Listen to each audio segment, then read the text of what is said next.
कृष्णा चैतन्य प्रभु नित्यानंद श्री अद्वैत गदाधर शिवशादि गौरा भक्तवृंद जय श्री कृष्ण चैतन्य प्रभु नित्यानंद श्री अद्वैत गदाधर शिवशादि गौरा भक्तवृंद हरे कृष्णा कृष्णा कृष्णा हरे हरे हरे राम राम राम हरे हरे हरे कृष्णा कृष्णा कृष्णा हरे हरे हरे राम राम राम हरे हरे हरे कृष्णा कृष्णा कृष्णा कृष्णा हरे हरे हरे राम राम राम हरे हरे हरे कृष्णा कृष्णा कृष्णा कृष्णा हरे हरे हरे राम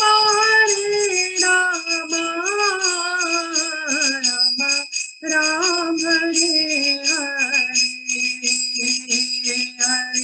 कृष्णा कृष्णा कृष्णा कृष्णा हरे हरे हरे राम राम राम हरे हरे हरे कृष्णा कृष्णा कृष्णा हरे हरे हरे राम राम राम हरे हरे हरे कृष्णा कृष्णा कृष्णा हरे हरे हरे राम राम राम हरे हरे हरे कृष्णा कृष्णा कृष्णा हरे हरे हरे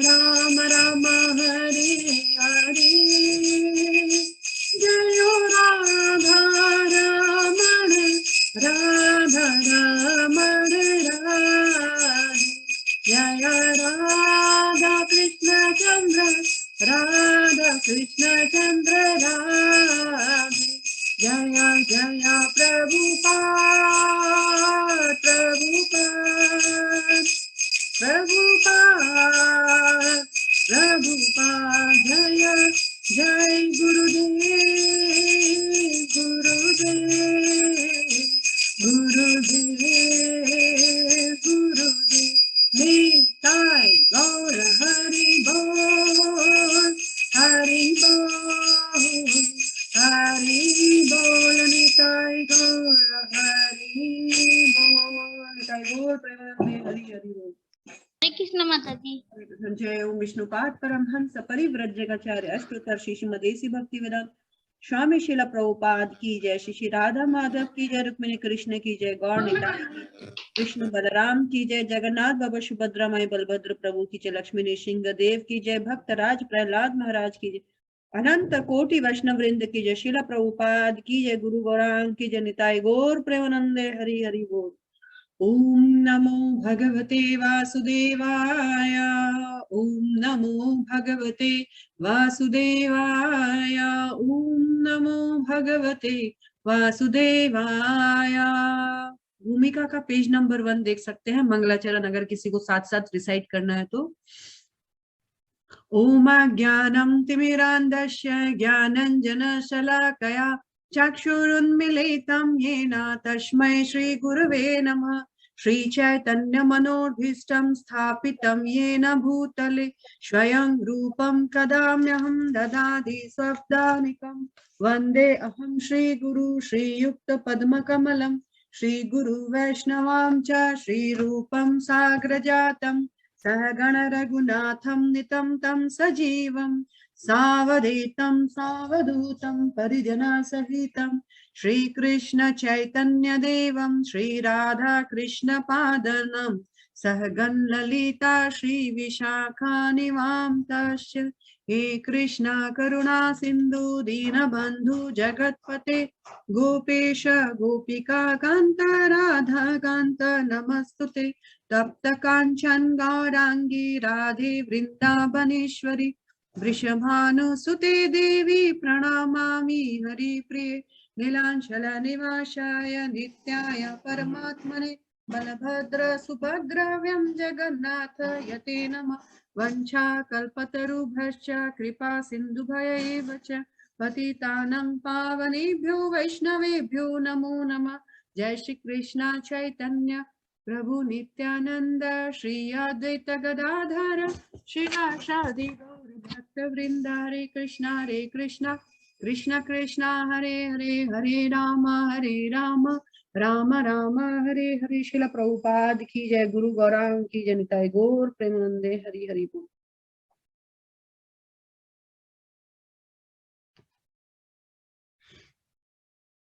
हरे कृष्णा। समस्त वैष्णवियों को मेरा प्रणाम। Thank you so much for joining. Hare Krishna माता जी। आज की क्लास में कि माता जी लोग म्यूट हो जाइए, जिसका अगर कुछ काम है तो ही अनम्यूट होकर अपने आप अपना बात बताइएगा, अदरवाइज म्यूट रहिए। एंड मैं आज सुनैना माता जी का फॉरहेड पे बहुत बड़ा एक मैं इनको स्पॉटलाइट में डालना चाहती हूँ। मैं तब से कीर्तन कर रही हूँ ना, तब से आई वाज जस्ट थिंकिंग कि I must glorify this Vaishnavi. Now a big change. एक कैन यू गेस क्या चेंजेस है सुनैना जी का? माथे पे तिलक होगा। यस, सर पर तिलक, ये भी वैष्णव तिलक। माता जी मैं भी है ना लगाती हूँ, पर मॉर्निंग में लगाती हूँ। Oh that's nice, very nice. मैं वृंदावन गई थी तो वो लेके आई थी तिलक लगाने वाला और चंदन दोनों। I really appreciate your courage. Morning में लगाते हैं इसे मंगला आरती के समय में। Very good. मैं भी, हम लोग भी मंगला आरती में लगाते हैं, पर जब मैं क्लासेस करती हूँ तो वापस एक बार लगाती हूँ, क्योंकि जस्ट बाय सीइंग दिस अगर किसी को कृष्ण स्मरण होते हैं तो यही हमारा पर्पस है इसको लगाने का। So I am very thankful to all of you. आप लोगों को कुछ साइंस समझ में आ रहा है, because to put up tilak, चाहे वो घर पे ही हो, it needs a lots of courage. So this is a very courageous deed. And indeed एक चीज और है, जिसके सर पर तिलक ना हो, ये विष्णु तिलक ना हो ना, इक्वल टू शमशान कहा जाता है। शमशान यानी जब जहां कोई भी शमशान जाते हैं तो जरूरी नहीं कि वो गया तो जलाना ही है उसको। जस्ट कोई अगर विजिट भी करता है शमशान तो आकर उसको स्नान करना चाहिए, क्योंकि शमशान जो है ऑस्पिशियस जगह नहीं है ना। वैसे ही शास्त्रों में कहा गया है, अगर कोई बिना तिलक के इस चेहरे को अगर देखता है तो जैसे शमशान दर्शन किया ना, वैसा होता है। जैसे ही हमने तिलक लगाया, हमने श्री हरि को अपने फॉरहेड पर, यहाँ पर देखिए ना, ये जो मेरा तो अभी बहुत लाइट हो गया, बहुत पहले का लगाया हुआ है। ये जो यू है जो हम लोग ऊपर लगाते हैं, भगवान के चरण कमल है, और ये हमने नाक पे जो ऐसा पत्ती बनाते हैं, ये तुलसी दल अर्पण किया। भगवान के श्री चरण हमेशा तुलसी से डेकोरेटेड रहते हैं। तो जब भगवान का श्री चरण ही हमारे सर पर अंकित हो गया, साक्षात भगवान का आवाहन हो गया, अब इस चेहरे को कोई भी देखता है उसके लिए मंगल ही मंगल होता है, शुभ ही शुभ होता है, नो इनऑस्पिशियसनेस। सो इसलिए ये बहुत बड़ा बात है कि हम वैष्णव तिलक का महत्व समझ रहे हैं। जिसके सर पर वैष्णव तिलक होता है, यमदूत देख के पीछे पीछे भाग जाते हैं। आना भी होगा तो वो रुक जाएंगे, अरे क्योंकि एक बार क्या हुआ पता है, अजामिल को, पापी था अजामिल, एक्चुअली ब्राह्मण परिवार में था, फिर भी क्या था, वो कुकृतों में लिप्त था। तो वो अजामिल को लेने के लिए यमदूत पहुंच गए, यमराज ने भेज दिया, जाओ आज उसका टाइम आ गया, लेके आओ। लेकिन अंत समय में उन्होंने नारायण नाम उच्चारण कर लिया। एक्चुअली बुलाया तो अपने बेटे को था, परंतु गलती से बेटा का नाम लिया तो था, उसने बुलाया कि अपने बच्चों को बोला कि आओ मुझे बचाओ, नारायण मुझे, मेरी रक्षा करो, मुझे बचाओ, ये लोग मुझे बांधने आए हैं, ये लोग मुझे खींचने आए हैं। परंतु भगवान ने कहा, अरे ये नहीं जानता नारायण कौन है, पर मैं तो जानता हूं नारायण मैं हूं। तो इसको पता नहीं है किसको बुला रहा है, लेकिन मुझे तो पता है किसको बुला रहा है। मेरा ड्यूटी बनता है कि मैं जाऊं और इसकी रक्षा करूं। तो अपने दूतों को भेजते हैं, जाओ विष्णु दूत, जाओ और इसकी रक्षा करो। इधर एक तरफ सीन में मरण शैया पर लेटा हुआ है अजामिल, एक तरफ यमदूत काले काले गंदे से, और एक तरफ विष्णु दूत एकदम सुंदर, ठीक विष्णु जैसे ही सुंदर चमचमाता झिलमिलाता रूप। अब वो बोल रहे हैं मेरा कैंडिडेट, वो बोल रहे हैं मेरा कैंडिडेट। तो जब मान नहीं रहे थे यमदूत, तो विष्णु दूतों ने उनको खूब पीटा, पीट वीट के उनको भेज दिया। जब पीटा और जब उनको भेज दिया, ये गए यमदूत जो है यमराज के पास गए और बोले, आपका सिस्टम मैनेजमेंट बिल्कुल गलत है, आपने कैसी जगह भेज दिया, आज तक कभी हमारे साथ ऐसा नहीं हुआ कि हमको मार खाना पड़ा, लोग हमसे डरते थे, आज हम डर के जान बचाकर भाग कर आए हैं, तो आपका मैनेजमेंट बिल्कुल सही नहीं है। उन्होंने, यमराज ने पूछा, अरे भाई थोड़ा धीरज रखो, बताओ बात क्या हुई। तो बताया, और जब उनका किसने मारा तुम्हें, जब अपीयरेंस बताया, अरे वो जो पीला पीला धोती वाला जो था, 4 हाथों वाले लोग, और ऐसे बताया, जब सर पर उनके तिलक था, ये वो ऐसा है ना, वो जब बताया तो बोला रुको रुको रुको, वो विष्णु दूत थे। कैसे विष्णु दूत पहुंचे? तो वो बार बार बोल रहे थे कि इसने नारायण नाम का उच्चारण किया, इसने नारायण नाम का उच्चारण किया। तो यमराज ने यमदूतों को स्पेशल इंस्ट्रक्शन दिया, देखो जिसके गले में ऐसी तुलसी माला हो, जिसके सर पर ऐसे चंदन का तिलक हो, जिसके जीवा पर हरि नाम हो, जिसके आंगन में तुलसी लगी हो, जो भगवान का प्रसाद खाता हो, जो भगवान का नाम सुबह शाम जिसके घर पे आरती होती हो,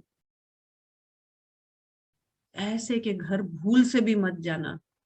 उन सब से तुम, मैं भेज भी दूं तो भी तुम 10 कोस दूर रहना। ये विष्णु दूत के कैंडिडेट है। नेक्स्ट टाइम ऐसा करोगे फिर पिटोगे, मैं पहले ही बता देता हूं। तो अब आप समझ गए होंगे कि आप सब सेफ जोन में जा रहे हो। यू आर नॉट नाउ यमदूत कैंडिडेट। आप किसके कैंडिडेट हो गए? विष्णु दूतों के कैंडिडेट हो गए, सेफ जोन। अब विष्णु दूत आए हैं तो ऑब्वियसली है, आपका फ्लाइट कौन सा आया होगा? वैकुंठ एयरलाइंस। नरक एयरवेज नहीं आया, वैकुंठ एयरलाइंस आया। ये वाला फ्लाइट नहीं है। So very nice. So we are proceeding towards Vaikunt Airlines. Thank you so much. Now we are starting our chapter or sloka number 35.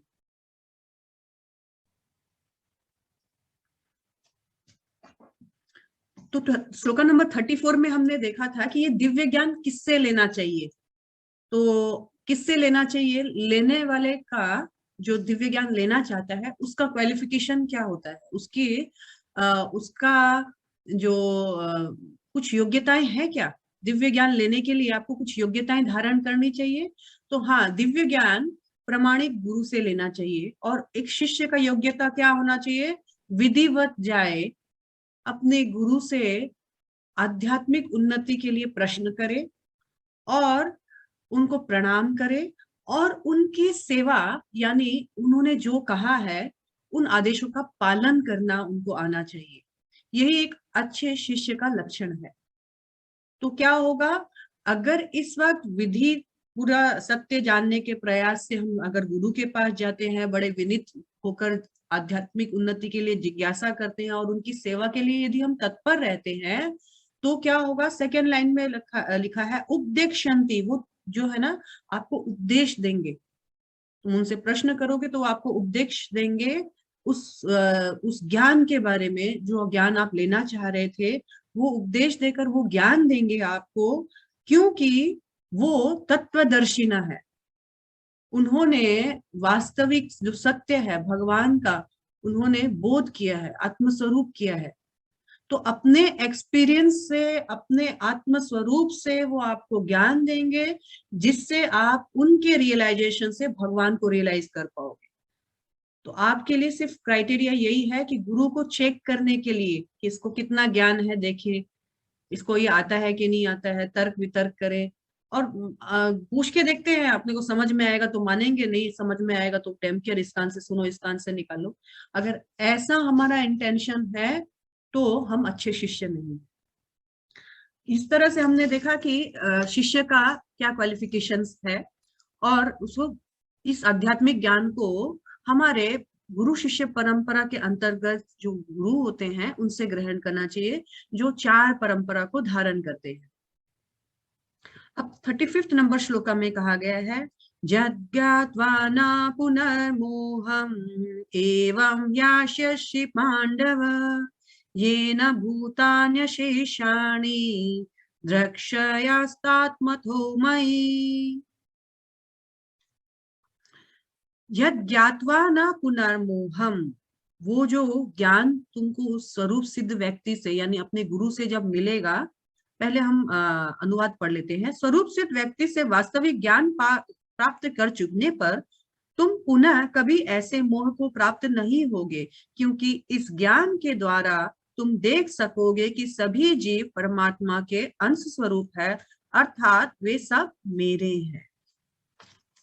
तो क्या है, जत ज्ञात्वा, जब इस तरह से हम स्वरूप सिद्ध व्यक्ति से, प्रमाणिक गुरु से जब ज्ञान ले लेंगे और जब हमको ज्ञान हो जाएगा, तो वो जान करके, वो ज्ञान धारण करने के बाद न पुनर्मोहम, न मतलब नहीं, पुनर् मतलब फिर से दोबारा से हम लोग क्या, मोह, अज्ञानता में, भ्रम में नहीं पड़ेंगे। स्वरूप सिद्ध व्यक्ति से तत्व ज्ञान प्राप्त करने के बाद हम वापस से मोह में नहीं पड़ेंगे, यानी हमारा सारा अज्ञानता दूर हो जाएगा और हमारा ज्ञान जो है, प्रॉपर ज्ञान हमको प्राप्त हो जाएगा। हे पांडव पुत्र, वो ऐसे अज्ञानता को प्राप्त नहीं करेगा, उसको पूर्ण ज्ञान हो जाएगा। और फिर क्या क्या ज्ञान हो जाएगा भाई? वो ज्ञान क्या है? कौन सा ज्ञान देंगे आपको? ऐसा कैसा कमाना है, कैसे कंपटीशन वाले दुनिया में आना है? नहीं, वो जो ज्ञान देंगे, जेन भूतान्य शेषाणी, वो उसको ये ज्ञान हो जाएगा, अपने गुरु से उसको ये समझ में आ जाएगा कि जितने भी भूतानी, भूतानी मतलब जितने भी जीव हैं, अशेषाणी, वो जितने भी सारे के सारे क्या है, द्रक्ष्यति, वो देख सकेगा सब में, आत्मनि, भगवान का जो अंश है परमात्मा, वो देख सकेगा उन सब में, अथौ, और देखेंगे कि वो सब मुझ में ही है, यानी वो देखेगा कि सारे जीवों में भगवान जो है परमात्मा रूप में फंसे हुए हैं। वो देख सकेगा कि सभी जीव परमात्मा के अंश स्वरूप है। अरे सबके अंदर, सबके हृदय के अंदर परमात्मा है, सब पार्ट एंड पार्शल ऑफ भगवान है। सारे जीव तो भगवान के ही अंश है, वो ऐसा देख पाएगा। जब एक स्वरूप सिद्ध व्यक्ति से, स्वरूप सिद्ध गुरु से उसको ज्ञान होगा, वो घट घट में परमात्मा का वास दिखेगा। तात्पर्य कौन पढ़ेगा? हरे कृष्ण हरे माता कृष्ण जी। माता जी। पढ़िए। स्वरूप सिद्ध व्यक्ति से ज्ञान प्राप्त होने का परिणाम यह होता है कि यह पता चल जाता है कि सारे जीव भगवान श्री कृष्ण के भिन्न अंश है। कृष्ण से पृथक अस्तित्व का भाव माया कहलाती है। कुछ लोग सोचते हैं कि हमें कृष्ण से क्या लेना देना है, वे तो केवल महान ऐतिहासिक पुरुष है और पर ब्रह्म तो निराकार है। वस्तु जैसे कि भगवत गीता में कहा गया है कि यह निराकार ब्रह्म कृष्ण का व्यक्तिगत तेज है। कृष्ण भगवान के रूप में प्रत्येक वस्तु के कारण है। ब्रह्म संहिता में स्पष्ट कहा गया है कि कृष्ण श्री भगवान है और सभी कारणों के कारण है। यहाँ तक कि लाखों अवतार उनकी विभिन्न विस्तारी है। इसी प्रकार सारे जीव भी कृष्ण के अंश है। मायावादियों को यह मिथ्या धारणा है कि कृष्ण अपने अनेक अंशों में अपने निजी पृथक अस्तित्व को मिटा देते हैं। यह विचार सर्वथा भौतिक है। भौतिक जगत में हमारा अनुभव है कि यदि किसी वस्तु का विखंडन किया जाए तो उसका मूल स्वरूप नष्ट हो जाता है, किंतु मायावादी यह नहीं समझ पाते कि परम का अर्थ है कि एक और एक मिलकर एक ही होता है और एक से एक घटाने पर भी एक बचता है। पर ब्रह्म का यही स्वरूप है। हरे कृष्ण। ब्रह्म विद्या। एक मिनट, तो यहाँ हम देखते हैं स्वरूप सिद्ध व्यक्ति। स्वरूप सिद्ध व्यक्ति का अर्थ क्या होता है? जिसने अपने वास्तविक रूप को प्राप्त कर लिया है, उसमें परफेक्शन प्राप्त कर लिया है, यानी जो अपने आप को सही रूप में समझ गया है कि I am the servant of Lord and I am part and parcel of Lord. मैं भगवान का अंश हूं और भगवान का सेवा करना ही मेरा परम धर्म है। ऐसे स्वरूप सिद्ध व्यक्ति यानी ऐसे गुरुजन से जब वो ज्ञान प्राप्त कर लेता है तो उसको ये पता चल जाता है कि हाँ, सारे जीव जो है भगवान के अंश है। सबके हृदय में भगवान परमात्मा रूप में बैठे हैं। हम सब परमात्मा के अंश है। और जब कोई भी इस तरह से देखता है तो वो सही तत्व ज्ञान में आ जाता है। लेकिन अगर वो भगवान श्री कृष्ण को छोड़कर हर वस्तु को देखता है या किसी भी चीज को रिलेट करता है, यानी वो अज्ञानता में, माया में है। माया यानी जो नहीं, जो वास्तविक में नहीं है। माया यानी भ्रम। तो यहाँ पर कहा गया है, कुछ लोग सोचते हैं कि अरे भगवान तो बस एक ऐतिहासिक पुरुष है या निराकार है। लेकिन यहाँ पर कहा गया है कि ये निराकार ब्रह्म ज्योति, ऐसा कुछ लोग सोचते हैं, लेकिन वो ये नहीं जानते कि यह निराकार ब्रह्म कृष्ण का व्यक्तिगत तेज है। ये जो ब्रह्म ज्योति हम बोलते हैं, ये ज्योति और कुछ नहीं, भगवान के ही शरीर से निकलने वाले तेज है। तो हमने चैप्टर 2 में एक एग्जाम्पल लिया था ट्रेन का। ट्रेन जैसे नए लोग जो होते हैं ट्रेन को 3 एस्पेक्ट से समझते हैं। एक ही ट्रेन है पर उसको 3 अलग अलग तरीके से व्याख्या करते हैं। कोई दूर से ही हेडलाइट जलते आ रहा है और बोलेगा यही ट्रेन है। कोई ट्रेन का जो शेप एंड साइज है बोलेगा माचिस का डब्बा जैसा है ट्रेन, या सांप जैसा है, कुछ रेंगते रहता है। और कोई बोलेगा ट्रेन तो घर जैसा ही है, सारा कुछ ही सुविधा है ट्रेन में। ये क्या है? परसेप्शन का बात है, आपने किस चीज को कितना समझा है। तो क्या है, नए कुछ लोग होते हैं एक ही भगवान को 3 रूप से व्याख्या करते हैं। अरे भगवान मतलब तो खूब तेजमय कुछ वस्तु, जबकि उनको ये मालूम नहीं है कि ये तो तेजमय वस्तु तो सिर्फ उनका शरीर का बाहरी प्रकाश है, उसका रूप भी है। तो कुछ लोग सोचते हैं हाँ, परमात्मा का रूप है, चतुर्भुजी रूप में हर जन जन के हृदय में वास करते हैं। लेकिन जो पूर्ण रूप से भगवान को समझते हैं वो जानते हैं भगवान साकार है, द्विभुजी है, बंसीधारी है, पीतांबर धारण करके रहते हैं, और अन्य और जो भगवान की विशेषताएं हैं उनको वो जान जाते हैं। तो सबका कोई भी गलत नहीं है, लेकिन बात होता है पर incomplete realisation, partial realisation and complete realisation. तो यहाँ पर ये है कि वो ये नहीं जानते हैं कि निराकार ब्रह्म तो कृष्ण का व्यक्तिगत तेज है।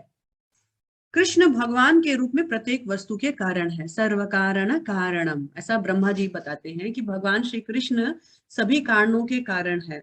और मायावादी लोग ये सोचते हैं कि एक भगवान से इतने सारे जीव निकले हैं, यानी भगवान घटते घटते घटते घटते माइनस हो गए, जबकि उनको मालूम नहीं है स्पिरिचुअल कैलकुलेशन मतलब 1 - 1 फिर भी 1 ही रहता है। मतलब ओम पूर्णम अधः पूर्णम इदम पूर्णात् पूर्णम उदच्यते पूर्णस्य पूर्णम आदाय पूर्णम एव अवशिष्यते। ईशोपनिषद का ये मंत्र है। क्या है, भगवान पूर्ण है और भगवान से निकलने वाली प्रत्येक वस्तु भी पूर्ण है। पूर्ण से निकली हुई हर वस्तु पूर्ण है, फिर भी भगवान पूर्ण के पूर्ण बनते हैं, उनमें कोई कमी नहीं आती। जैसे एग्जाम्पल है, आप लोग सभी माए हैं, आप लोगों ने सबने एक दो बच्चे जन्म दिए हैं, आप एक कंप्लीट हो, आपसे जो निकला है वो भी कंप्लीट है, उसके भी हाथ पांव नाक कान पेट माथा सब है। आपसे कुछ निकला तो आप में कुछ घट गया क्या?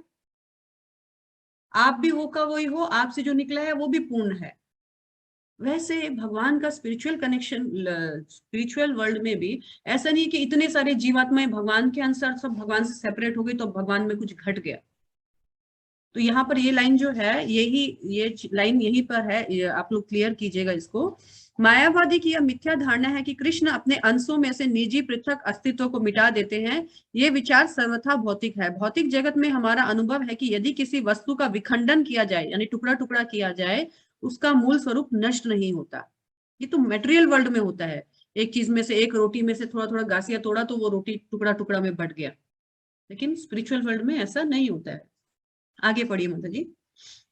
जी आपने जो ट्रेन का एग्जांपल दिया चैप्टर 2 में, सूर्य का भी तो एग्जांपल था, सूर्य की रोशनी का भी उसका एग्जांपल है, अलग अलग है। और कई बार हम उसको एग्जांपल देते हैं, जैसे सपोज कीजिए हम लोग कहीं घूमने गए, मान लीजिए हिल स्टेशन ही घूमने गए, मनाली गए, तो आप अपने हस्बैंड के साथ गए हैं, तो वो जो वादियां, वो जो पहाड़ स्टार्ट होता है, तो आपके हस्बैंड बोले वो देखो सुनैना मैसूर आ गया, एक एग्जाम्पल है, ठीक है, मैसूर आ गया। तो सुनैना जी सोचेगी अरे ये पहाड़ मैसूर है, ग्रीन ग्रीन ग्रीन और कुछ भी नहीं है, इसी को मैसूर बोलते हैं। वो घबरा जाती है। थोड़ी गाड़ी जब आगे जाती है तो सुनैना जी देखती है अरे इस पहाड़ में नदियां भी है, पेड़ पौधा भी है, छोटा छोटा घर भी दिख रहा है। ओ अच्छा, यानी यहाँ लोग रहते हैं मैसूर में। फिर जब पूरा एंटर करती है, उसमें थोड़ा पेशेंसली टाइम टेकिंग रहता है, लेकिन जब पूरा एंटर करती है तो देखता है अरे इतने बड़े बड़े होटल है, यहाँ बड़े बड़े मार्केट है, रेस्टोरेंट्स है, और यहाँ पर इतना साइट सीइंग है, इतना व्यू है। ओ हाँ, ये मैसूर एक्चुअली है ना। लेकिन वो उन्होंने एक्सप्लेन क्या था, वो जब स्टार्ट हो रहा था, देखो मैसूर, देखो वो दूर से मैसूर दिख रहा है, तो ये क्या है, इनकम्प्लीट रियलाइजेशन, उसके बाद थोड़ा पार्शियल रियलाइजेशन, इसके बाद कंप्लीट रियलाइजेशन। कंप्लीट रियलाइजेशन के लिए आपको पेशेंस रखना होगा, नॉलेज होना पड़ेगा, उसमें आपको इनटू होना पड़ेगा। अदरवाइज लोग क्या ऊपरा ऊपरी कोई भगवान बोलते हैं कि निराकार का ब्रह्म ज्योति ही भगवान है। आगे, ब्रह्म विद्या का पर्याप्त ज्ञान न होने के कारण हम माया से आवृत हैं, इसलिए हम अपने को कृष्ण से पृथक सोचते हैं। यद्यपि हम कृष्ण के भिन्न अंश हैं, किंतु तो भी हम उनसे भिन्न नहीं है। जीवों का शारीरिक अंतर माया है अथवा अवास्तविक सत्य नहीं है। हम सभी कृष्ण को प्रसन्न करने के निमित्त हैं। केवल माया के कारण ही अर्जुन ने सोचा कि उसके स्वजनों से उसका क्षणिक शारीरिक संबंध कृष्ण के शाश्वत आध्यात्मिक संबंधों से अधिक महत्वपूर्ण है।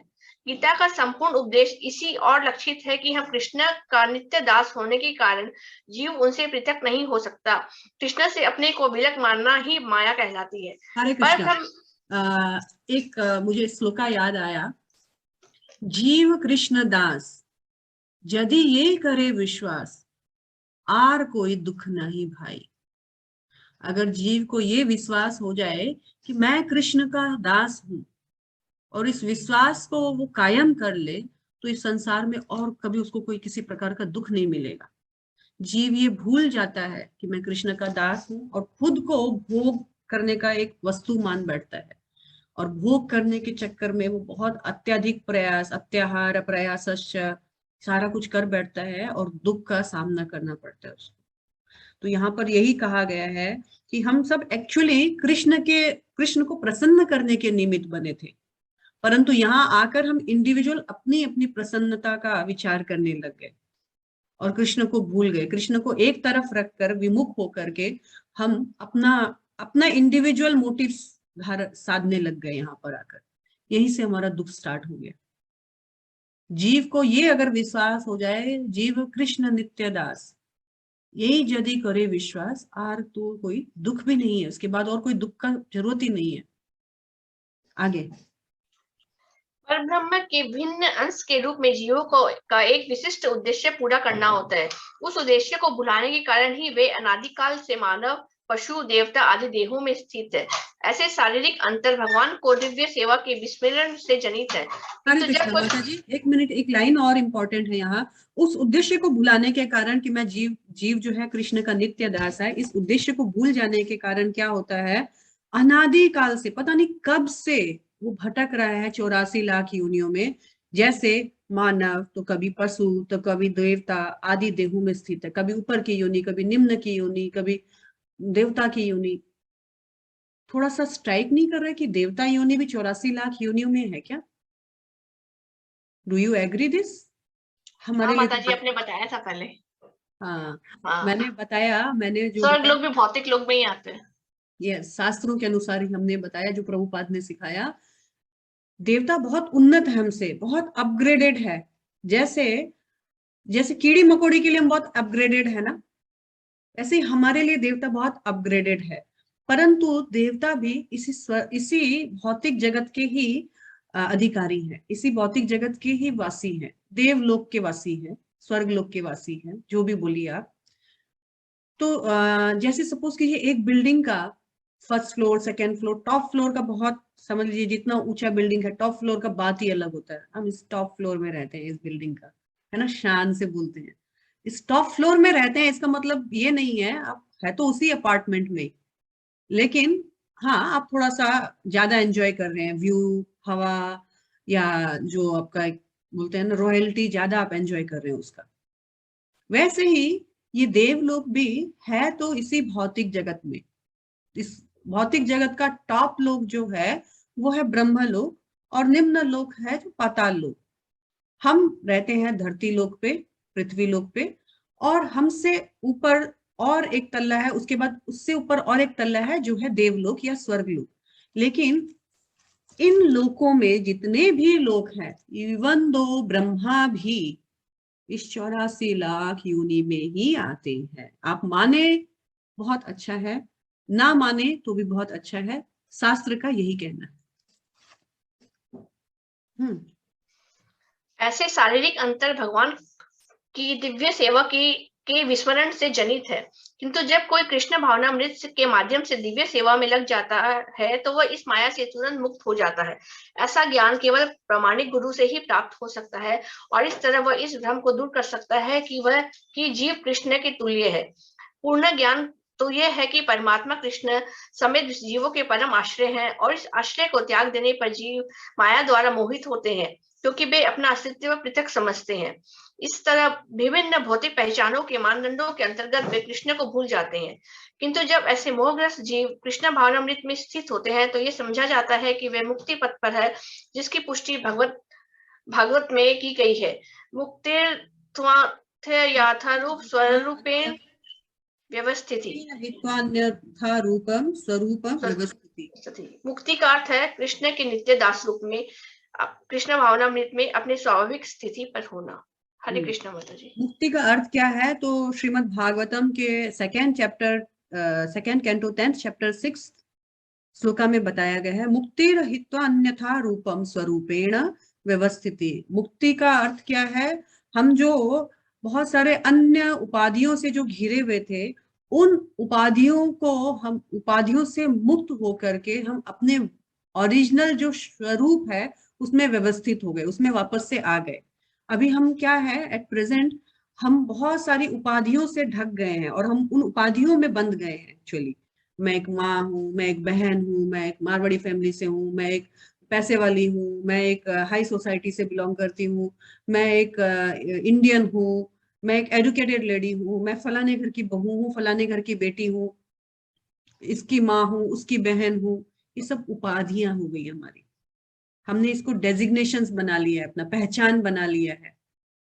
तो क्या हो गया, ये पहचान की वजह से मैं अपना ओरिजिनल पहचान भूल गई कि मैं एक्चुअली ये वो कुछ नहीं हूँ। I am not Indian, I am not foreigner, I am not Bengali, I am not Bihari, I am not Marwari, I am not पैसा वाला, आई एम नॉट गरीब।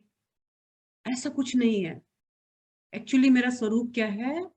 जीवेर स्वरूप होए नित्य कृष्ण दास। ये जब हम सब समझ जाएं कि मेरा ओरिजिनल आइडेंटिफिकेशन तो भगवान श्री कृष्ण का दास ये है। अच्छा, मैं चाहूं तो आज क्रिश्चियन नहीं बन सकती? बन सकती हूँ आराम से। मैं चाहूं तो प्लास्टिक सर्जरी करके अपना चेहरा भी बदल सकती हूँ।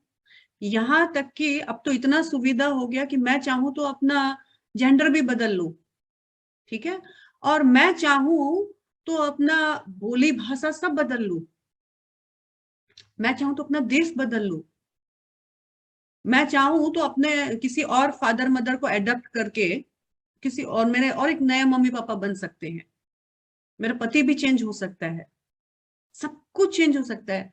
तो अगर चेंज हो सकता है तो ये क्या स्वरूप हुआ मेरा? The thing that can be change is not our swarupa. Swarup means मेरा निजी अपना ओरिजिनल रूप, वो है ओरिजिनल रूप है I am part and partial of Krishna. ये कभी चेंज नहीं हो सकता है, आप मत मानो आप मानो, ये आप पे डिपेंड करता है। पर परमात्मा आपके हृदय के अंदर भी है, परमात्मा के रूप में, आप भले उनको मानो चाहे ना मानो, और चींटी के हृदय में भी है, हाथी के हृदय में भी है, देवी देवताओं के हृदय में भी है, ठीक है, ये हमारा ओरिजिनल स्वरूप है। आगे बढ़ते हैं 36 नंबर श्लोक। अपि चेदसि पापेभ्यः सर्वेभ्यः पापकृतं सर्वज्ञान पल्लवेन वृषज्जीन संतरिष्यसि। यदि तुम्हें समस्त पापियों में भी सर्वाधिक पापी समझा जाए तो भी तुम दिव्य ज्ञान रूपी नाव में स्थित होकर दुख सागर को पार करने में समर्थ हो। यहाँ पर कहा गया है तुम अपि चेदसि पापेभ्यो, तुम एकदम पापियों में भी एकदम पापी हो, टॉप मोस्ट पापी हो मान लिया, लेकिन फिर भी यदि तुम इस दिव्य ज्ञान की नौका में बैठ जाओगे, दिव्य ज्ञान को किसके साथ कंपेयर किया गया है यहाँ पर? नौका के साथ कंपेयर किया गया है।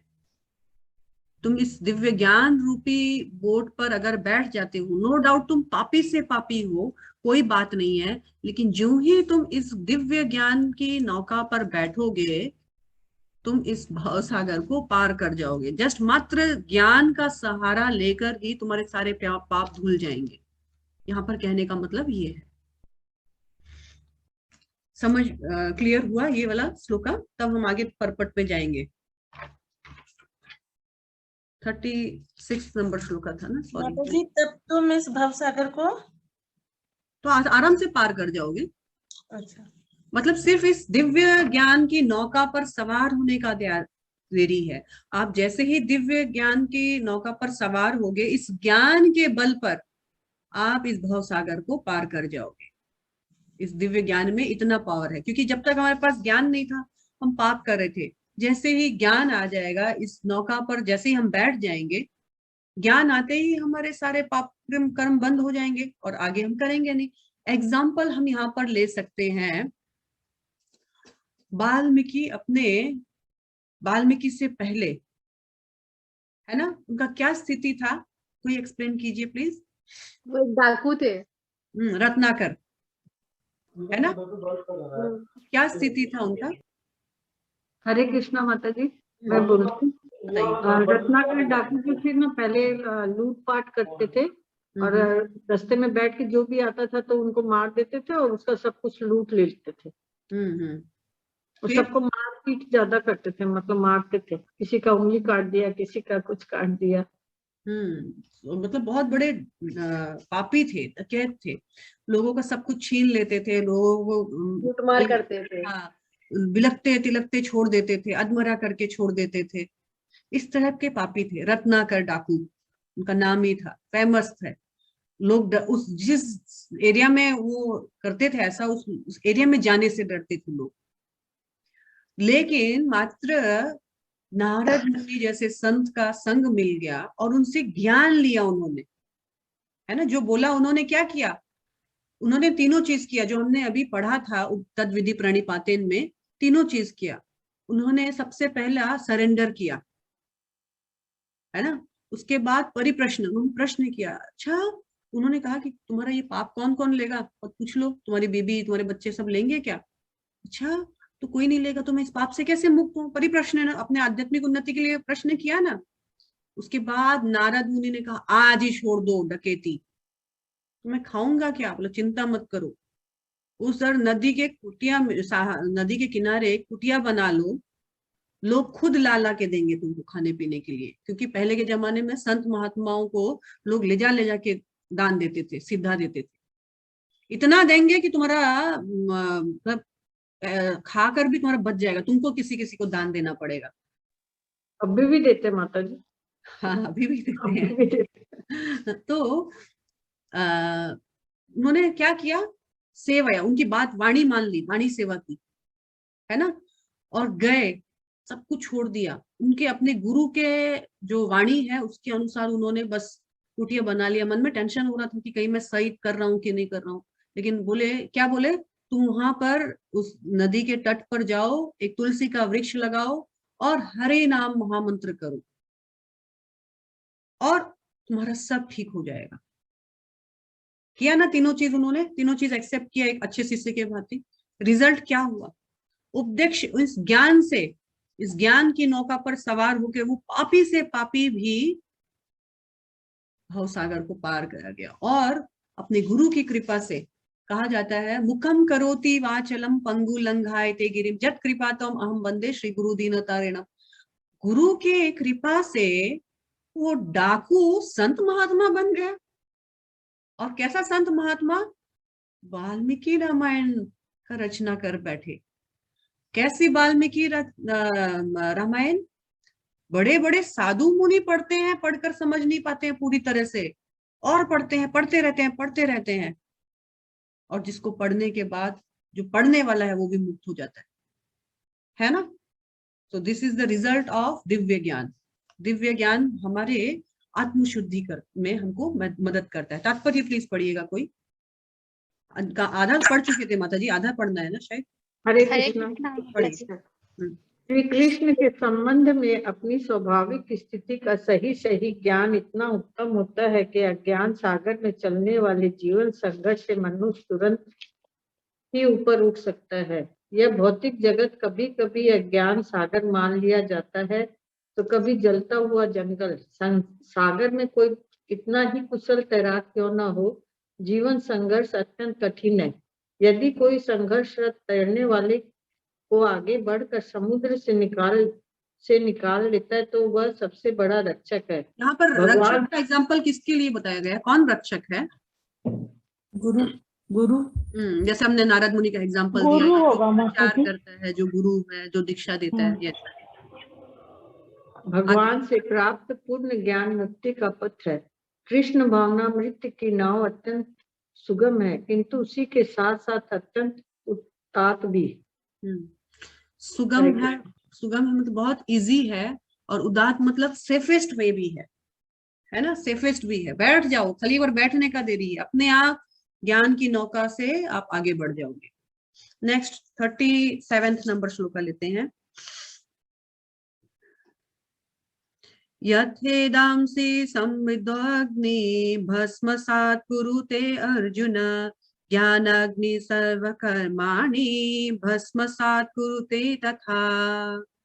क्या बताया गया है? पहला ज्ञान को नौका के साथ कंपेयर किया गया था 36 नंबर श्लोका में। अभी ज्ञान को और एक चीज के साथ कंपेयर किया गया है, जैसे प्रज्वलित अग्नि, ज्ञान को अभी अग्नि के साथ कंपेयर किया गया, आग के साथ। क्यों? आग का क्या काम होता है? जैसे प्रज्वलित अग्नि ईंधन मतलब जो भी उसमें कूड़ा करकट जो भी डाले भस्म कर देती है, उसी तरह ये अर्जुन ज्ञान रूपी अग्नि भौतिक कर्मों के समस्त फलों को जला ढालती है। और इस ज्ञान को आग के साथ, और कौन सी आग? प्रज्वलित धधकती हुई आग के साथ कंपेयर किया गया है।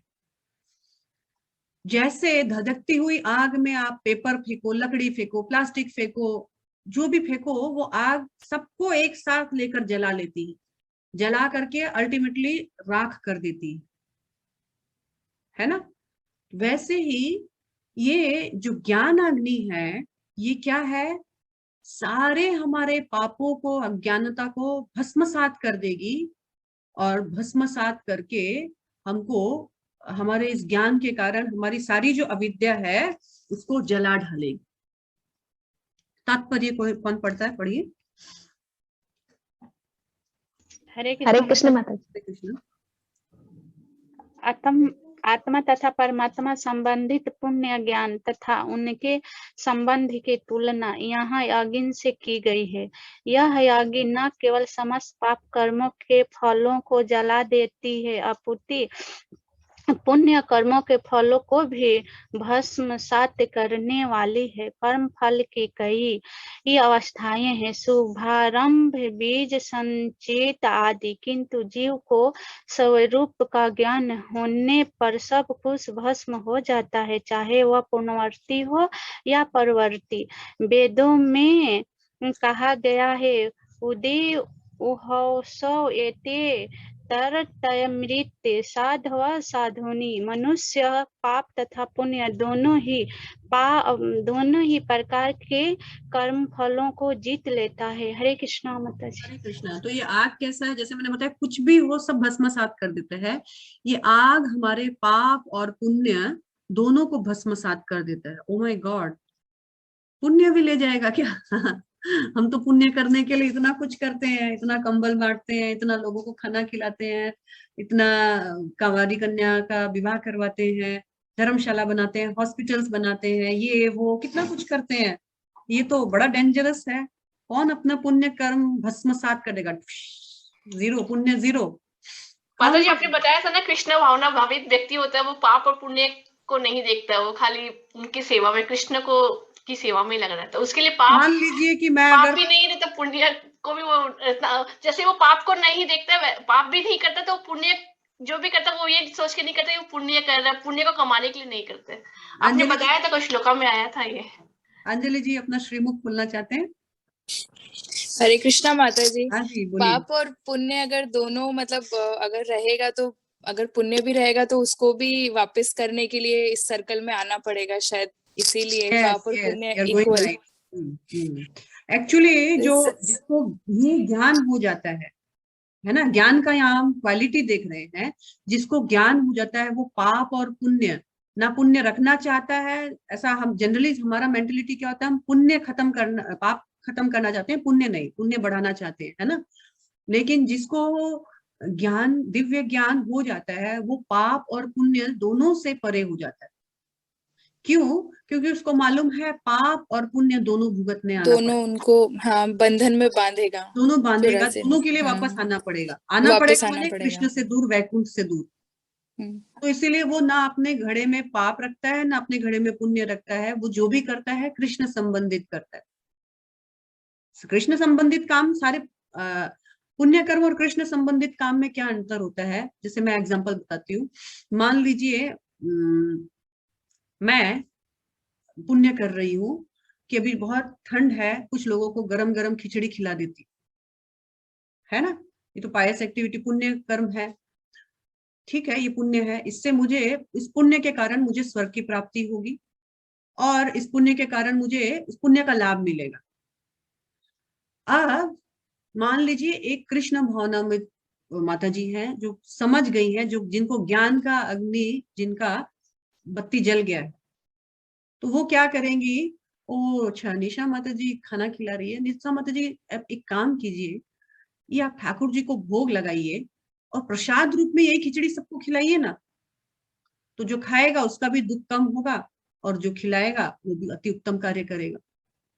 तो क्या किया मैंने, ज्ञान मेरे पास नहीं था, उस माता जी ने मुझे ज्ञान दिया, उस ज्ञान की अग्नि से मैंने क्या किया, अब मैं पुण्य नहीं कर रही हूँ, अब मैं क्या कर रही हूँ, कृष्ण भावनामृत कर्म कर रही हूँ। मैं उनको कृष्ण प्रसाद खिला रही हूँ खिचड़ी रूप में। पहले मैं खाली खिचड़ी खिला रही थी, अब मैं प्रसाद खिला रही हूँ। और 3.13 नंबर चैप्टर में बताया गया है, भगवान का प्रसाद ग्रहण करके लोग दुखों से मुक्त होते हैं, है ना। तो मैंने क्या किया, देखिए देखने में वही एक्टिविटी है, पर मैंने अपने ज्ञान के बल पर उस एक्टिविटी को अपग्रेडेशन में ढाल दिया। अब मैं क्या कर रही हूँ, मैं पुण्य नहीं कर रही हूँ, मैंने कृष्ण प्रसाद खिलाया।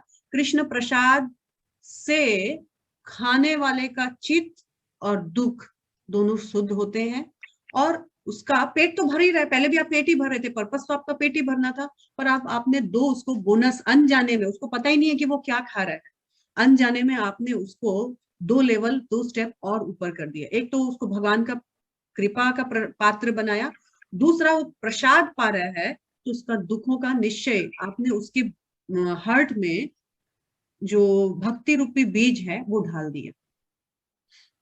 तो ये हो गया। माता जी, हाँ जी। जैसे कभी कभी हम लोग ड्राई राशन भी बांटते हैं, जैसे हम लोग लायंस क्लब में है तो मैं अभी चेयरपर्सन हूँ हंगर की, तो बहुत बार हम लोग ड्राई राशन भी बांटते हैं आश्रम वगैरह में, तो वो फिर कैसे देना चाहिए? ड्राई राशन अगर हम दे रहे हैं तो उनको बोलना, जैसे एक अभी बोलने के लिए बहुत कुछ है इस पर अगर सपोज कीजिए वो उससे नॉनवेज बना रहे हैं, मान लीजिए ड्राई राशन दिए नॉनवेज बना रहे हैं, तो अभी आप बताइए कि वो पाप कर रहे हैं या पुण्य कर रहे हैं, और उस पाप या पुण्य में भागीदार कौन है?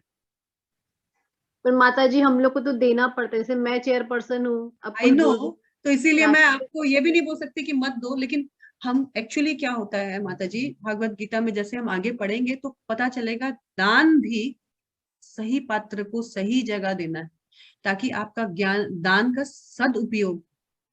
अदरवाइज ये दान, अच्छा मैं आपको एक प्रश्न करती हूँ, आप लोग क्या बोलूं बोलने में नहीं है, पर अगर मैं नहीं बोलूंगी तो कैसे होगा। अच्छा, आप गरीब को 10 रुपया दे के आते हो, भिखारी बैठा हुआ है, 10 रुपया दिया, 20 रुपया। मैं नहीं देती हूँ माता जी, मैं सामान देती हूँ। मैं और भी बहुत एग्जाम्पल दे सकती हूँ, एग्जाम्पल दिया और ऐसे 10-10 रुपया 20-20 रुपए करके उसने एक थर्रा लिया, देसी लिकर लिया, घपाला, और अपने बीवी बचाओ खूब मारा, पीकर बहेसबाजी हो गई, खूब मारा। अब बताओ, आप तो पुण्य करके आए थे अपने एंगल से, है ना, लेकिन उसने उसका क्या यूज किया और उसका रिजल्ट क्या आया? अब मान लीजिए, सपोज कीजिए, अब मैं बोलूंगी तो गड़बड़ है, क्योंकि फिर लोग बोलेंगे कि तो हम लोग करें ही नहीं, क्या करना है। पर अगेन भागवत गीता में यही बोला है, हमारा दान किसको कब कैसे दे रहे हैं उस पर बहुत कुछ डिपेंड करता है। इसलिए दान कोई इमोशनल सेंटिमेंटल इशू नहीं है, दान बहुत इंटेलिजेंटली अप्लाई करने का चीज है। आज के लिए इतना ही बोलूंगी, नहीं तो सबका दिमाग खराब हो जाएगा। पर तो एक क्वेश्चन और है मेरा माता जी, जैसे तुलादान एक ही बार होता है ना, बार बार भी कर सकते हैं? एज मच, हाँ, as many time as possible कर सकते हैं। हरे कृष्णा माता जी, जी माता जी। इस्कॉन में जब हम लोग कुछ देते हैं, जैसे आटा दिया या भी वो पाउडर अमूल दूध लेके गए, बोले खीर बना के देंगे, तो उसपे तो प्रसाद के लिए दिया जाता है वो तो। तो आप खुद डिसाइड कीजिए ना कि वो यूज कैसे कर रहे हैं उसका। नहीं, वो तो प्रभु जी आके लेके गई, वही प्रसाद बना वही के मैं बोल रही हूँ, तो उसका तो भगवान को भोग लगेगा, प्रसाद बनेगा, और प्रसाद कई लोग खाएंगे, तो ये सदुपयोग हुआ ना दान का। हाँ, वो तो बोले प्रसाद ही बनेगा, इसका खीर बना के हमारा बांटेंगे। दान ऐसा जगह लगना चाहिए जिससे और किसी को कुछ हानि ना हो। It is a subject matter of intelligent person. देश काल पात्र मतलब स्थान, समय और स्थिति, सब कुछ डिपेंड करता है हमारे दान पे। ओके, नाउ विच 38 ना, न ही ज्ञान सदृशम पवित्रम इह विद्यते तत्स्वयं योग संसिद्ध कालेनात्मनि विन्दति। न ही ज्ञान सदृश्यम, इस ज्ञान के सदृश, इस ज्ञान के जैसा, पवित्रम इहा विद्यते, इस संसार में ज्ञान से ज्यादा पवित्र और कुछ विराज, मतलब विद्यते ना, एग्जिस्ट नहीं करता है। इस ज्ञान में, इस संसार में ज्ञान से शुद्ध और कोई वस्तु नहीं, कहने का ये लाइन है। तत्स्वयं योग संसिद्ध कालेत्मन विद्यति, इस संसार में दिव्य ज्ञान के समान कुछ भी उदात्त तथा शुद्ध नहीं है। फर्स्ट लाइन, ऐसा ज्ञान समस्त योग का परिपक्व फल है। तत्स्वयं योग संसिद्धि, जितने भी योग भगवान से जुड़ने का जो माध्यम है, उसमें जो भगवान से जुड़ने के लिए जो ज्ञान यूज किया जाता है वो बहुत शुद्ध और उदात्त है। उदात्त मतलब ऊपर, उससे ऊपर कुछ नहीं है। जो व्यक्ति भक्ति में सिद्ध हो जाता है वह यथा समय अपने अंतर में इस ज्ञान का आस्वादन करता है, और इस ज्ञान से अगर जैसे ज्ञान से फिर कई लोग होते हैं ज्ञानी बनते हैं, पंडित बनते हैं, लेकिन जो लोग ये ज्ञान ग्रहण करके भगवान का भक्ति स्टार्ट कर देते हैं, वो इस ज्ञान से अपने अंतर में इस ज्ञान का आस्वादन करता है, अपने अंतर में इस ज्ञान के द्वारा रियलाइज्ड हो करके इस ज्ञान का बेनिफिट्स को, इस ज्ञान का जो उपयोग है उससे लाभान्वित होता है, उसको एंजॉय करता है। तो इस संसार में ज्ञान जो है पवित्रम इह विद्यते, इस ज्ञान के समान कुछ भी उदात्त और शुद्ध नहीं है। इसीलिए इस दिव्य ज्ञान को धारण करना बहुत जरूरी है। और इस ज्ञान तो कहा गया है कि समस्त योग का परिपक्व फल है, लेकिन इस ज्ञान के माध्यम से यदि कोई भगवान की भक्ति करे तो फिर कहना ही क्या, उसने ज्ञान का सर्वोच्च परफेक्शन हासिल कर लिया। तात्पर्य पढ़िए प्लीज। हरे कृष्ण माता जी। जब हम दिव्य ज्ञान की बात करते हैं तो हमारा प्रयोजन आध्यात्मिक ज्ञान से होता है। निस्संदेह दिव्य ज्ञान के समान कुछ भी उदात्त तथा शुद्ध नहीं है। अज्ञान ही हमारे बंधन का कारण है और ज्ञान हमारी मुक्ति का। यह ज्ञान भक्ति का परिपक्व फल है।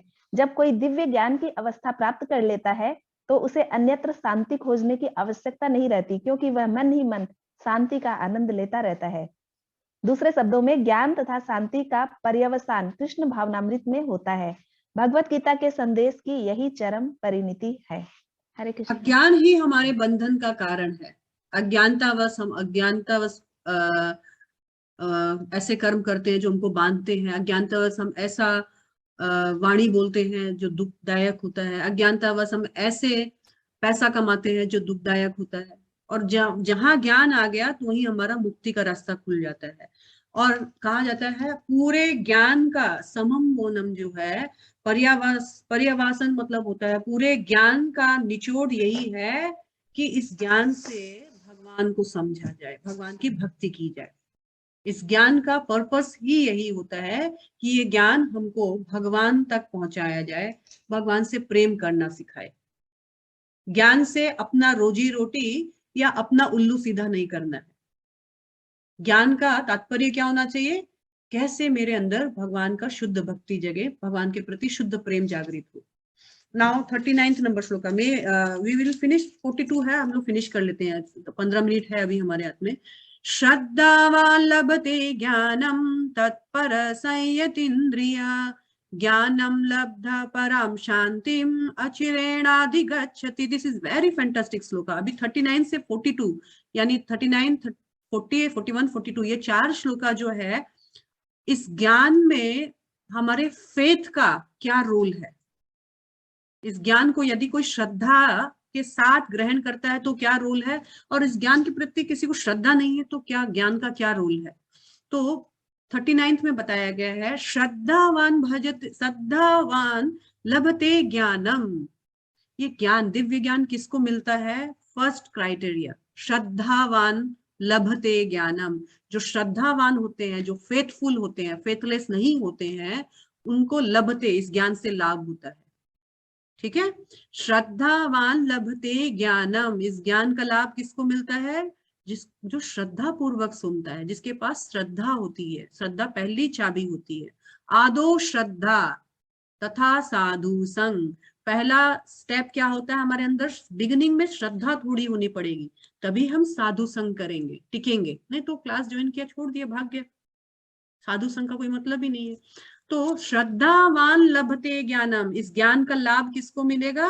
श्रद्धावान को। श्रद्धावान जीव भाई श्रद्धावान जना। पहले श्रद्धावान जन होना चाहिए, फिर तो आगे का सारा काम ये ज्ञान करेगा।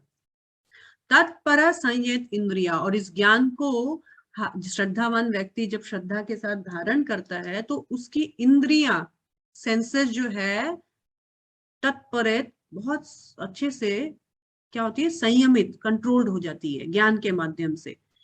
ज्ञानम लब्धा परम शांति। और इस तरह से इस ज्ञान से लब्धा, उसको प्राप्त होता है क्या? परम शांति, परम शांति, हाईएस्ट शांति, पीस। और कब? आचरेण अधिगच्छन्ति। आचरेण अधिगच्छन्ति मतलब जैसे तुरंत। आचरण मतलब नो लेट, नो डिले, तुरंत जैसे ही ज्ञान धारण किया श्रद्धा के साथ, वैसे ही वो तुरंत ही उसको क्या मिलता है? शांति, परम शांति का अनुभव होने लग जाता है। तो ज्ञान से, श्रद्धा से ज्ञान आएगा और ज्ञान से हमको शांति महसूस होने लग जाएगी। शांति में भी परम शांति होगी। आश्चर्येण अधिगच्छन्ति, विदाउट डिले। जो श्रद्धालु दिव्य ज्ञान में समर्पित है, उन्हें उनकी इंद्रियों को वश में कर लिया है, वह इस ज्ञान को प्राप्त करने का अधिकारी है और इस प्राप्त करने के साथ वह तुरंत आध्यात्मिक शांति को प्राप्त करेगा। तात्पर्य पढ़िएगा कोई एक जन प्लीज। हरे कृष्णा। श्री कृष्ण ने दृढ़ विश्वास रखने वाला व्यक्ति को इस तरह की कृष्ण भावना भावित ज्ञान प्राप्त कर सकता है। वही पुरुष श्रद्धावान कहलाता है, जो यह सोचता है कि कृष्ण भावना भावित होकर कर्म करने से वह परम सिद्धि प्राप्त कर सकता है। यह श्रद्धा भक्ति के द्वारा तथा हरे कृष्णा कृष्णा कृष्णा हरे हरे, हरे राम राम राम हरे हरे मंत्र के जाप द्वारा प्राप्त की जाती है, क्योंकि इससे हृदय की सारी भौतिक मलिनता दूर हो जाती है। इसके अतिरिक्त मनुष्य को चाहिए कि वे अपनी इंद्रियों पर संयम रखे। जो व्यक्ति कृष्ण के प्रति श्रद्धावान है और जो इंद्रियों को संयमित रखता है, वह शीघ्र ही कृष्ण भावनामृत के ज्ञान से पूर्णतः प्राप्त करता है। हरे कृष्ण। यहाँ बताएगा श्रद्धावान को क्या मिलता है? अचिरेण अधिगच्छन्ति क्या मिलता है? तो परम शांति मिलती है ना। अब बताया गया है जिसके पास श्रद्धा वाली पहली कुंजी ही नहीं है, उसका क्या हाल होता है? तो लिखा है अज्ञा च अश्रद्धानाश्च संशय आत्मा विनश्यति, न अयम लोक अस्ति न परम न सुखम संशय आत्मना। उसका रिजल्ट क्या है? अज्ञाश्च, जो अज्ञान है, जो अज्ञानी है, जिसको ज्ञान नहीं है, मतलब यहाँ पर कहा गया है किसको ज्ञान नहीं है? अश्रद्धानाम, जिसको श्रद्धा ही नहीं है शास्त्रों में, साधु में, जिसके पास फेथ नहीं है, वो कभी भी ज्ञान नहीं हासिल कर सकता है। वो क्या बना रहेगा? अज्ञानी ही। फेथलेस पर्सन हमेशा ही मूर्ख रहेगा, अज्ञानी रहेगा। ना संशय, और उसके पूछा संशय आत्मा विनश्यति, और ऐसा संशय आत्मा जो फेथ नहीं है, श्रद्धा नहीं है, तो वो डाउट्स रखेगा। ऐसा थोड़ी होता है, ये थोड़ी सही है, ऐसे कुछ भी बोल देने से मैं मान लूंगा क्या? ऐसा फेथलेस आदमी अज्ञानी बना रहता है, और ऐसा फेथलेस आदमी क्या होता है? संशय आत्मा रहता है। संशय मतलब उसका डाउट्स कभी क्लियर नहीं होता है, डाउट से भरा रहता है, डाउट के बोझ में दबा हुआ रहता है। और क्या भगवान बोल रहे हैं उसके लिए? ऐसी संशय आत्मा का विनश्यति, विनाश अवश्य है, पतन अवश्य है। हमारे डाउट्स, और हम डाउट्स क्यों है? क्योंकि हमको श्रद्धा नहीं है, उस ज्ञान के प्रति श्रद्धा नहीं है, हम अज्ञान बने हुए हैं। और ऐसे अज्ञानी जन का जो संशय आत्मा है, जिनका डाउट्स, फुल ऑफ डाउट्स है, जिनका ज्ञान के प्रति श्रद्धा नहीं है, विनश्यति, उनका विनाश हो जाता है, पतन हो जाता है। ना अयम लोको अस्ति, ना इस लोक में, ना परो, ना ही परलोक में, सुखम संशय आत्मना, इस संशय आत्मा को, इस डाउट भरी हुई आत्मा को ना तो इस जगत में जीते जी शांति मिलती है, ना ही मरने के बाद परलोक में शांति मिलती है।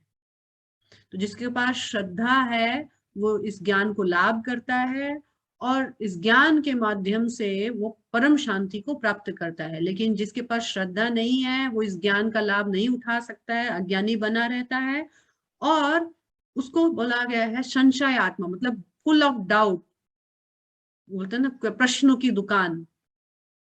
और ऐसे विनश्यन्ति, इसका विनाश निश्चित है। वो ना तो इस संसार में, इस लोक में, ना ही परलोक में शांति को प्राप्त कर सकता है, सुख को प्राप्त कर सकता है। क्लियर? तात्पर्य पढ़िएगा थोड़ा फास्ट। हरे कृष्णा माता जी। आपका साउंड मतलब ये स्पीकर ऑन है। हाँ, भगवत गीता, आपका स्पीकर ऑफ करना पड़ेगा माता जी। दूसरे कोई माता जी पढ़िए फटाफट। मैं पढ़ूं?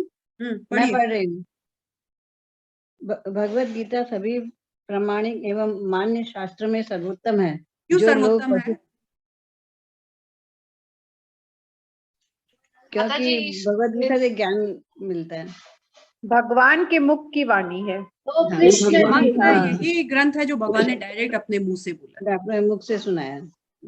जो लोग पाशुतुल्य हैं उनमें न तो प्रामाणिक शास्त्रों के प्रति कोई श्रद्धा है और न उनका ज्ञान होता है, और कुछ लोगों को यद्यपि उनका ज्ञान होता है और उनमें से वे उद्धरण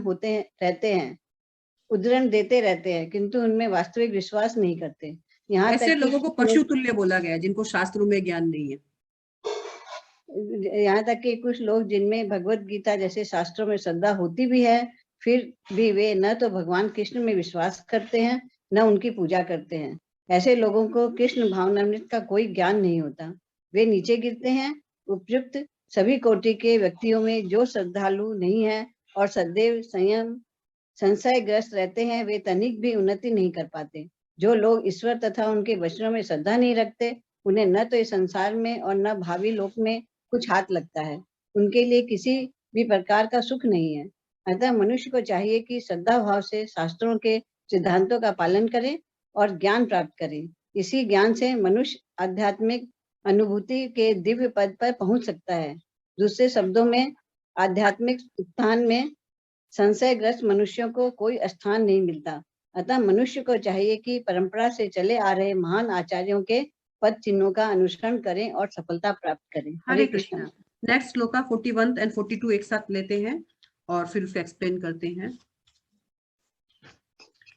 योग संशय कर्मणाम ज्ञान संचिन्न संशयम आत्मवंतम न कर्माणि निबंधन्ति धनंजया तस्मात् अज्ञान संभूतम हितस्तम ज्ञान आसितात्मना चित्वेनं संशयं योगम उत्तिष्ठ उत्तिष्ठ भारत। किंतु जो अज्ञानी तथा श्रद्धाहीन व्यक्ति शास्त्रों में संदेह करते हैं, वे भगवत भावनामृत नहीं प्राप्त करते, अपितु नीचे गिर जाते हैं। नहीं, मैंने दूसरा पढ़ लिया, सॉरी, वही मैं सोच रही थी क्या पढ़ रही हूँ। जो व्यक्ति अपने कर्म फलों का परित्याग करते हुए भक्ति करता है और जिसके संचय दिव्य ज्ञान द्वारा नष्ट हो चुके होते हैं, वही वास्तव में आत्मपरायण है। हे धनंजय, वह कर्मों के बंधन से नहीं बनता।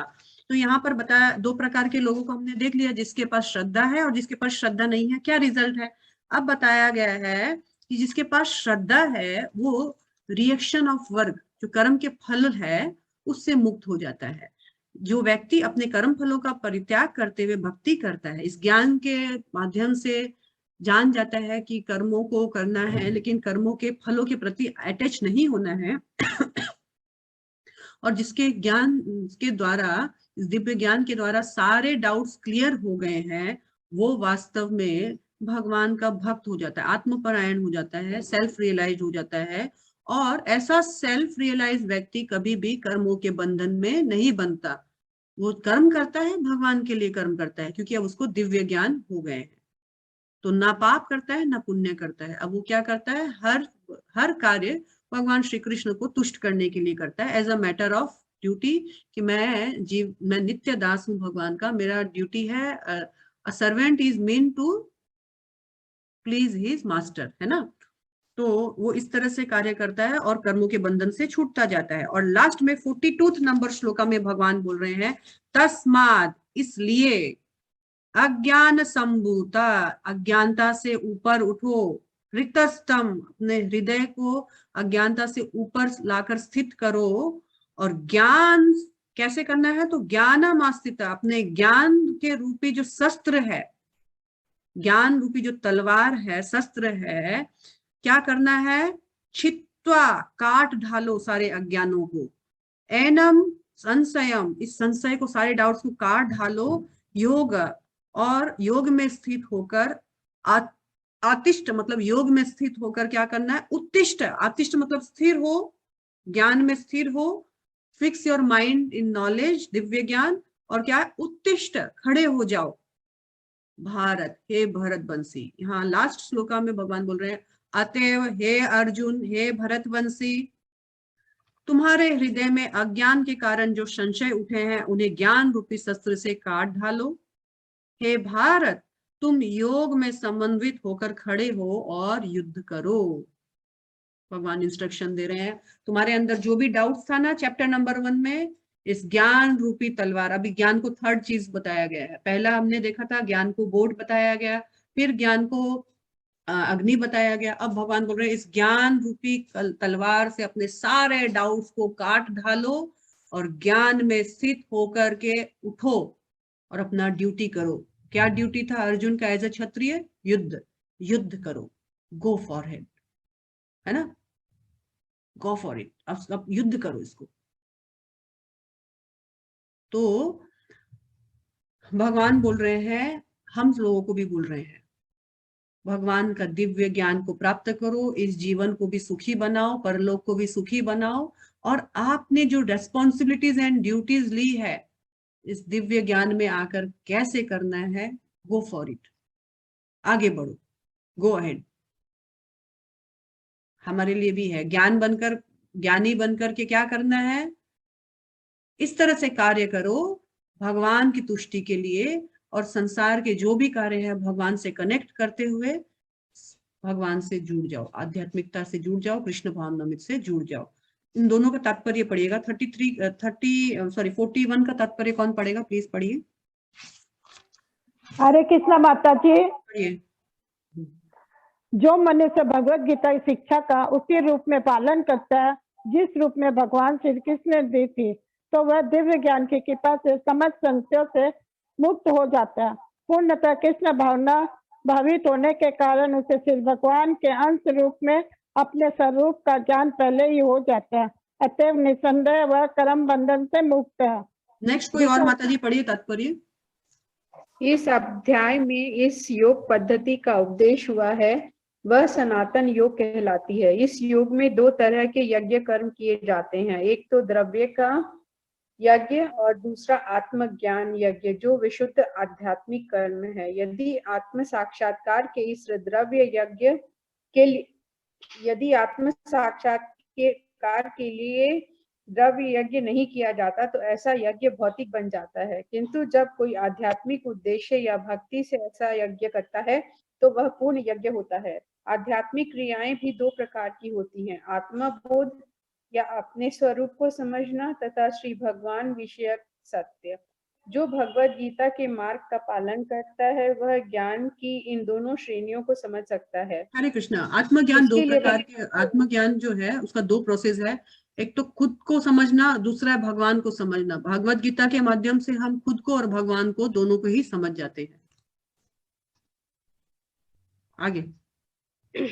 जो भगवत गीता के मार्ग का पालन करता है वह ज्ञान की इन दोनों श्रेणियों को समझ सकता है। उसके लिए भगवान के अंश स्वरूप आत्मज्ञान को प्राप्त करने में कोई कठिनाई नहीं होती है। ऐसा ज्ञान लाभप्रद है क्योंकि ऐसा व्यक्ति भगवान के दिव्य कार्यकलापों को समझ सकता है।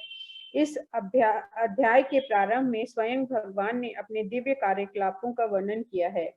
जो व्यक्ति गीता के उपदेशों को नहीं समझता वह श्रद्धा विहीन है, और जो भगवान द्वारा उपदेश देने पर भी भगवान के सच्चिदानंद स्वरूप को नहीं समझ पाता तो यह समझना चाहिए कि वह निबट मूर्ख है।